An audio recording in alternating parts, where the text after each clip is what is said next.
You suffer because you enjoy it. You love the conflict of life. You love the dramas. You love the trials and tribulations. You love the progress of overcoming all the difficulties in your life, right?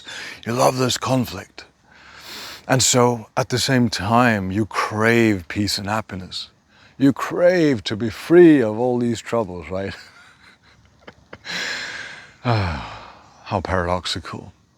But that is the case for most people indeed, because we love the taste of experience. We love separation in this way, although it is simply an illusion once seen past. And there's nothing wrong with entertaining these conflicts in your life.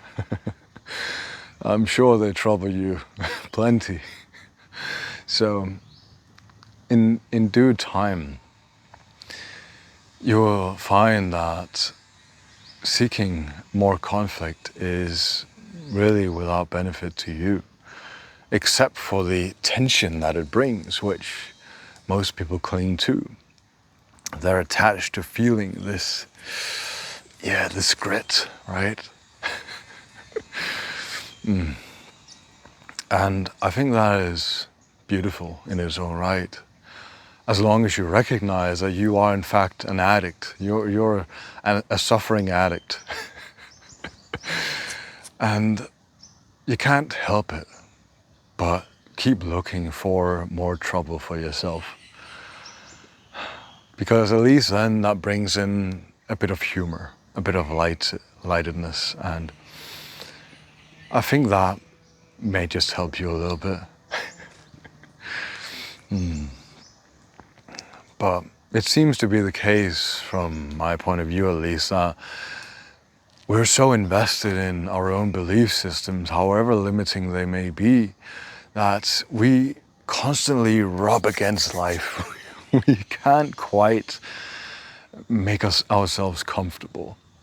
And even in our most loving and intimate relationships, those are the places that trigger us the most, right?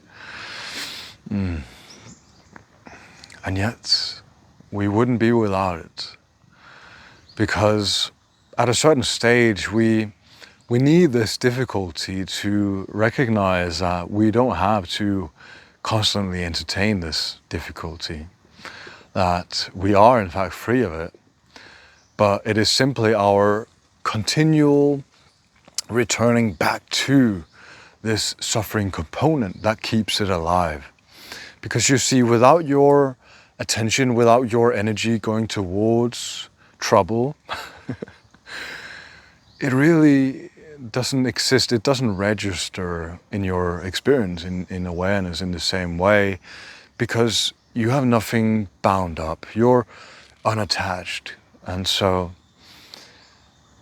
you can't possibly suffer something that you don't cling to, that you don't have some hook to hang on to, right?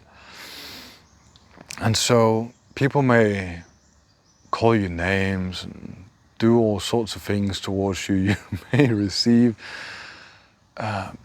just bad behavior from other people, and maybe you are also displaying a lot of bad behavior towards other people, and so they reciprocate that towards you, right? And it is unfruitful. But you have to be in this at a certain stage of spiritual evolution, because that propels you at some stage to seek to be free of it. And the seeking to be free from suffering is still another trap that is going to make you suffer. But at least it is the first step towards actual freedom. And let's go into that for a bit, because you see, if you're looking for freedom from suffering, let's say, you're still in the position of suffering, yet you're looking for that which you claim you don't yet have.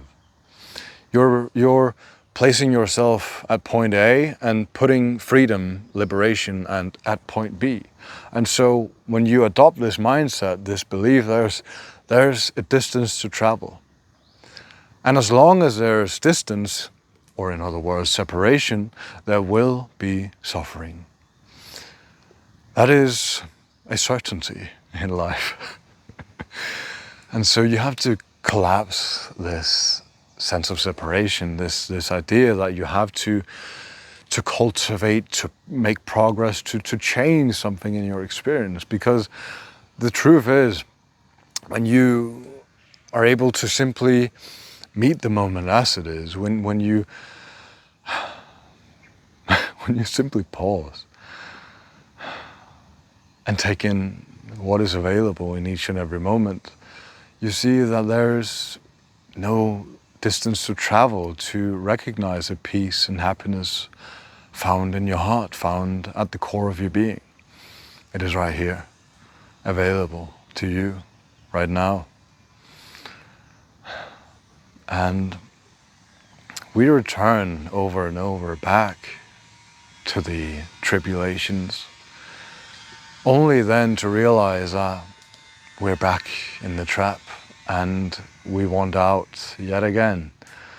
And so it goes, this back and forth between suffering and peace and liberation, until the dust begins to settle, the mud clears from the pond, and we don't try to disturb the water anymore, because it is akin to, I know Alan Watts, he said this, it's like trying to flatten out the ocean surface with a flat iron, right? All you end up doing is disturbing it all the more. And so we need to stop disturbing the inner waters of our beingness, if at least peace and happiness is what we truly want. But I'm unsure if that is really the position of all human beings, because it seems to my eyes at least, that so many of us are so invested, so entertained by suffering, by conflict, by strife. And yeah, it's no wonder life on earth is a difficult place.